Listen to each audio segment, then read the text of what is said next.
Don't act all high and mighty over thousands of dollars. You're able to live comfortably thanks to my son. Irritated, she tells Nathan. Nathan, why don't you stop taking care of this trashy wife? I'm sick of Catherine always complaining and acting all high and mighty. You can find a younger and more wonderful wife than her. Nathan smiles as if he doesn't entirely disagree. Then you can leave anytime you want. He says. I realized that I had no allies in this house. Without a word to say in response, I locked myself in the bedroom and cried alone. However, the next day, I heard something surprising about Nathan from my boss. If that's the case, I'll gladly divorce him. I decided to get a divorce and started preparing for it. My name is Catherine. Nathan, my current husband, joined the circle I belonged to as a new student when I was a third-year university student. Nathan was a self-confident boy with an unusually high sense of self-esteem who was clearly doted on by his parents. With his natural cheerfulness, he quickly fit into the circle and was loved by those around him. However, I had almost no opportunity to talk with Nathan one-on-one like that, and soon I became busy with job hunting and graduated from university. The next time I met Nathan was during my second year of work. He came to my company's interview for sales position. Catherine? It's Nathan from the circle. He said. It seemed like my company was his first choice, so he started contacting me frequently to ask about the company. We started going out after we went out for drinks several times to talk about the company. And Nathan successfully got an offer for sales position at my company, and we started working at the same company. Socially adept Nathan continued to expand his network at work and seemed to be loved by his superiors. And 1 year after Nathan joined the company, he proposed to me. I had a feeling that I would marry Nathan someday myself. But what worried me a little was Nathan's mother. It was clear from Nathan's words that his mother still doted on her only son. Oh, hello mother-in-law. My name is Catherine and I'm dating your son Nathan. I said nervously when I went to greet her at Nathan's house. But his mother just said without even smiling. Catherine is 3 years older than Nathan, isn't she? Yes, Nathan is my junior in the circle. Don't bring university hierarchy into our home. Do you understand that Nathan has a higher position than you now? It seemed that his mother didn't like that Nathan had chosen an older woman as his wife. His mother didn't openly oppose our marriage because she didn't want to be hated by Nathan, her only son, but it didn't seem like she approved of me either.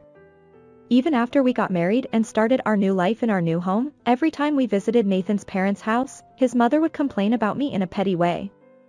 Catherine continues to work even after getting married. Yes. With Nathan's help, I'm able to balance work and household chores. Help? You're not making Nathan do household chores too, are you? We both work so. Even if you say you both work, you're just an office worker, aren't you? And Nathan is in sales? Even if it's the same company, there's a world of difference between being a star salesman and just doing menial tasks as an office worker. I looked at Nathan for help, but he seemed happy when his mother called him a star salesman. This isn't good. Giving up on relying on Nathan, I had no choice but to endure his mother's verbal abuse every time we visited their house. As we continued living like that, it seemed like Nathan became busier with work and started working overtime and on holidays more often. He came home late and left early on weekends, so we started seeing each other less often. Then one day when I was alone at home, I received a letter from an unfamiliar sender. When I opened it up, it was a debt collection notice. That night when Nathan came home late again, I confronted him. Nathan, there's something I want to ask you. What? Didn't I tell you that I'm working overtime today so you can go ahead and sleep? I confronted Nathan, who was trying to take a shower looking annoyed, with a debt collection notice. This means you have debt, right? Explain yourself. Nathan turned pale when he saw it. And no, it's not like that. This is for entertainment expenses. Entertainment expenses? Yes. It's for work. I had a sudden appointment with a client and didn't have any cash on me that day. But don't you have the company card at home? That day, I happened to forget the card at home. So I had no choice but to leave the office during lunch break and borrow money in a hurry. But still, isn't this amount too high? The amount written on the debt collection notice was $7,000. Well, I thought it would be better to borrow it all at once than to borrow little by little. It's for entertainment expenses anyway, so it will be covered by expenses. Nathan said that as if he was relying on me. Can you pay for it with your savings until it's reimbursed as an expense? What? Why should I use my savings? If we don't pay it back soon, interest will accrue. And we also have to pay off the loan for this apartment from our savings.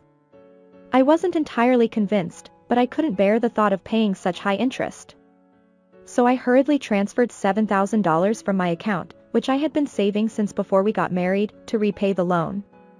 Nathan seemed to have learned his lesson and said he wouldn't go out for entertainment anymore. He even said he wouldn't go to work that weekend and spend time at home instead.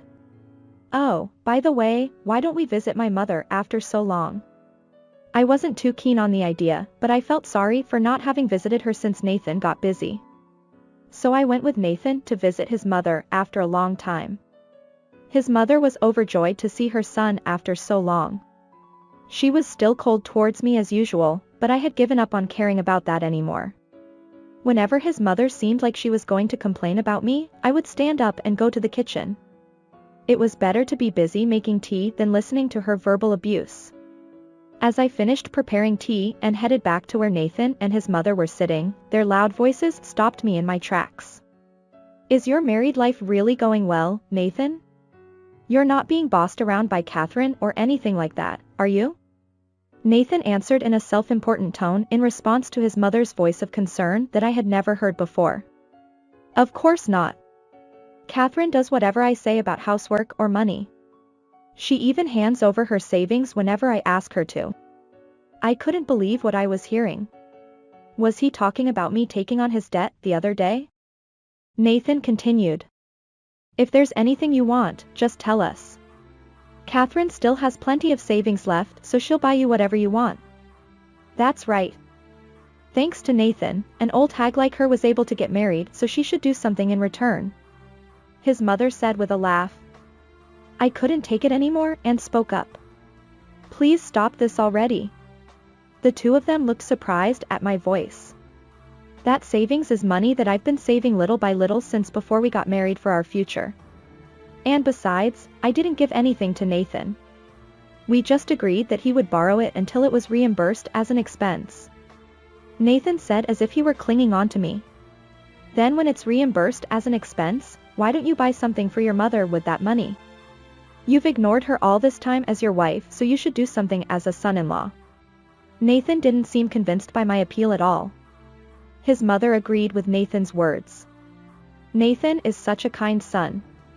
Compared to him, Catherine is a stingy wife who doesn't even want to give her family a small gift. I immediately refuted. Wait a minute. If it's just a small gift, then I'm happy to give it. But what I lent Nathan was $7,000. That's a huge amount of money. However, Nathan's mother was dissatisfied and said to me, don't act all high and mighty over thousands of dollars. You're able to live comfortably thanks to my son. And then, while irritated, she told Nathan. Nathan, why don't you stop taking care of this trashy wife? I'm already sick of Catherine who just complains all the time. Nathan can find a younger and more obedient wife. Nathan laughed as if he didn't really mind. Yeah, maybe I should have married a younger and cuter girl. He said to me with a laugh. And then he said. Then you'll be out of here. You can leave anytime you want. I realized that there was no one in this house who was on my side. So I locked myself in the bedroom and cried alone. Nathan didn't even notice my state and drank the tea I made in the living room with his mother until she left. The next day, when I went to work feeling down, my boss noticed right away and asked me what was wrong. Oh, it's just that, there's trouble at home. If it's okay with me, would you like to talk about it? My boss said that and listened to my story quietly. I told him everything about Nathan's debt and yesterday's verbal abuse. Then my boss thought for a moment and said something difficult to say. It's about Nathan. What he told me next left me speechless. I never thought that Nathan would become famous and part of the company for such a thing. If that's the case, I'm happy to divorce him. After hearing my boss story, I decided that I really wanted to leave home. A week later, when I was taking paid leave, Nathan's mother came to my house with luggage. When she saw me, she spoke coldly. "Oh, Catherine, you haven't left yet? From today on, I'll take care of Nathan, so please leave quickly." "You're going to take care of him, are you planning on living here?" "Yes, until our house is finished." "Finished? If you divorce Nathan, he'll come back home again." So we decided to renovate our house so that Nathan and I can live comfortably. We're demolishing that house from today on. It seems that in her mind, Nathan and I have already decided to divorce completely. Well, now that I've decided to get divorced myself, it's not wrong either. However, I never thought that they would go so far as to renovate their home so that they could live together with their son. But isn't renovation expensive? And didn't you say that there wasn't much money left from your father-in-law? That's okay. Once we don't need your help anymore, we can pay for the renovation costs with Nathan's salary right away. With Nathan's salary? Didn't I tell you? There's a difference in how much you earn between an office worker like you and an up-and-coming salesman like Nathan. If you know how much of a nuisance you are yourself, then just leave right away. I couldn't help but burst out laughing. What? What's so funny? I explained the story my boss had told me to Nathan's mother, who was curious about what was going on. Nathan is going to be fired soon. What? Nathan's mother screamed in surprise. Then I continued. Nathan said he would use $7,000 borrowed from me as entertainment expenses, but apparently he used it for private purposes. What? Nathan's mother turned pale. Then she grabbed me with great force. "Catherine. Why are you working at the same company as Nathan? This is when couples should help each other. Tell the president to withdraw his dismissal decision." I said incredulously. "Couples? Didn't you tell me to leave Nathan and get out of here? Who is saying couples should help each other now?" "Oh, I see. Well, I'm definitely planning to divorce Nathan." "What? You're going to abandon him when he loses his job? You're such a terrible wife. Don't you have any compassion for Catherine?" Nathan is the one who lacks compassion. He's been cheating on his family. The first thing my boss told me was that Nathan had been seen by several employees dating another woman during work hours. It seems that the money he fraudulently claimed was also used for dates with his mistress. I decided to divorce Nathan not because he's going to lose his job, but because he's been betraying me all along. I can't continue my married life with someone like that. As expected, Nathan's mother couldn't defend him any longer. She just hung her head and fell silent. I left her like that and packed my things before leaving home. That night, Nathan called me after returning home. "Catherine, is it true that you left?" "Yes. Didn't your mother tell you?" All she said was that Catherine left, and then she fell ill. "What happened? Please come back right away." I coldly replied to Nathan, who was begging me. "What are you talking about? You were the one who told me to leave. I didn't mean it seriously. I thought you wouldn't leave me. I can't live with you anymore. Stop being so stubborn. How long are you going to sulk?" I began to feel more and more angry at Nathan, who was completely unaware of his own wrongdoing. "It's you who needs to stop being stubborn. I know everything." Nathan asked fearfully what I knew. "You've been cheating on me. And the $7,000 debt you borrowed from me was used for dates with your mistress, wasn't it?" "Why would you say that?" I could imagine Nathan being flustered on the other end of the phone. "My boss told me everything. Several employees saw you dating your mistress during work hours. You can't deny it. I'm going to start divorce proceedings right away." I then calmly explained what would happen after our divorce. "First, you'll have to pay back the $7,000 I lent you. And I'll also be seeking compensation for emotional distress. Wait a minute. I couldn't even pay off my debt, so there's no way I have that kind of money. I don't know anything about your situation. My demands won't change. Catherine, please reconsider. You were happy to marry a younger and popular guy like me, weren't you? Let's not get divorced and continue helping each other as husband and wife. I don't think there's anything you can do for me anymore. Why not? We've been living comfortably thanks to our dual income. Your debt ruined everything. And we won't be working together anymore.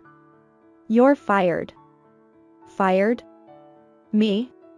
Nathan apparently hadn't heard about being fired from his company yet. Your coworkers have been talking about how you're all talk and no action at work. They've noticed how careless you are when it comes to important tasks. And they've found out about your fraudulent expense claims too. Nathan was only popular at first because he was friendly with everyone. There are no benefits for either the company or myself if we continue working together. I hung up on Nathan without another word. Nathan continued calling me many times after that, leaving messages on my answering machine saying things like, "Please help me," and "Let's start over." But he was too persistent, so after a few days, I blocked his calls. I went through legal procedures such as property division with a lawyer after that. We decided to sell the house we had lived in until then for property division purposes, but it didn't sell for much. As a result, only the loan remained unpaid. I also had to bear the burden of the loan, but I was able to pay it off thanks to the $7,000 that was returned and the compensation. However, Nathan, who was fired from his job and had no prospects for future income, was unable to pay off the loan and was forced to declare bankruptcy. In such a state, he could not afford to pay for the renovation of his parents' house, so they had no choice but to sell it. Nathan and his mother lost their home. It was difficult for the two of them without any income to find a place to live. They managed to find a job at an inn where they could live in. However, Nathan's salary alone was not enough to make ends meet, so his mother was forced to do physical labor and became exhausted. Nathan, who had lost his only advantage of being friendly with everyone, is now treated as a useless person even at the inn where he works. He is ridiculed by younger staff members. On the other hand, I worked hard at my job as if to counteract the shock of my divorce. My boss saw my efforts and gave me a promotion with a significant raise. I have been going out for drinks with my boss who has been helping me with various things since we got married, and recently he confessed that he wanted to date me privately. Unlike Nathan, who was unreliable, I may have finally found a reliable and trustworthy partner. With such thoughts in mind, I entrust my hope for the future. Thank you for watching. Please subscribe our channel.